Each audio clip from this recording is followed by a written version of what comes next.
so when he'd stumbled on the ladder, it had been okay to laugh. He'd even joined her. Rage hadn't found Ramesh until their second year together, after her parents passed away. When she'd been forced to move into this smaller home, she'd tied the cord herself. A lizard darted up the wall in a diagonal before hiding in the lintel's shadow. Geeta's mother used to tell her not to be afraid, that they brought good luck. She itched to see it plop from the dark pocket onto one of the women, preferably Saloni, who was terrified of all animals except, inexplicably, spiders. The other two, sisters Priya and Preeti, were neither kind nor cruel, but they deferred to their leader. Geeta could sympathise, having herself once served under Saloni. "No way," Saloni said. "It's Farah's problem." Geeta stared at the dark wall, willing the lizard to be a good sport. Nothing. "It's our problem," she snapped. "If we default, Varumbai won't give us another loan next year." The women were sombre. Everyone knew the centre extended loans to groups, not individuals. Then began a communal metamorphosis from fishwives to martyrs. The women spilled their excuses onto each other, all pushy contestants in a competition with no judge to rule as to who was the most aggrieved party. "I have to buy my kids' school books. They keep getting more expensive." Saloni's lips compressed. "But it's such a gift to be a mother." "We just bought another buffalo. My kids guzzle so much milk. I keep telling them, if you're thirsty, drink water." Preeti coughed. "But still, they bring me joy." "My boy needs medicine for his ear infection. He cries all the time," Priya hurried to add. "But there's no better blessing than a son." "Joys of motherhood," they murmured. "Such a privilege, nah?" Preeti and Priya were twins, formally identical.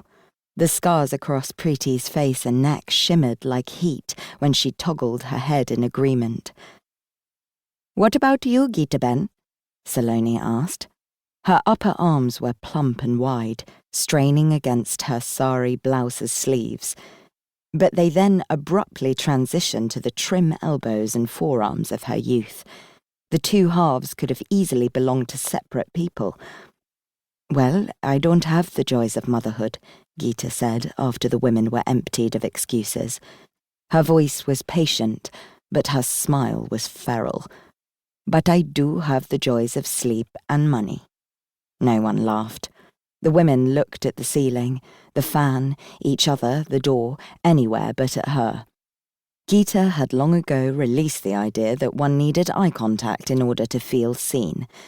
She'd grown accustomed to their discomfort around her.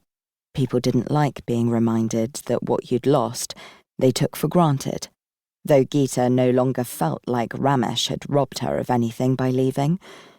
There were times she wanted to tell the women that they could keep their blood-sucking husbands, that she harboured no envy, coveted no part of their messy, small lives. It was true she no longer had friends, but she did have freedom. Another lizard skittered along the wall. While Geeta appreciated luck as much as anyone, she had no use for two lizards. It was said that if you happened across two lizards mating, you'd meet an old friend. If you saw them quarrelling, you'd pick a fight with a friend instead. "I'll pay," she told the women, as she reached for the grass broom she kept in the corner.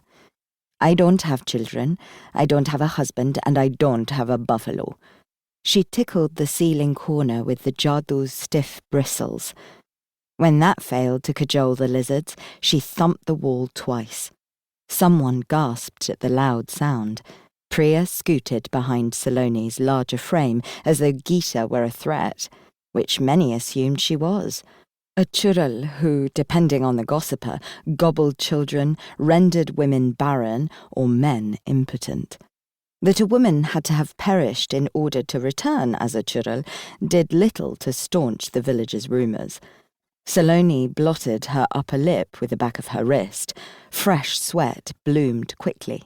She glared, and Geeta could easily recall her at 14, slender and haughty as she held court.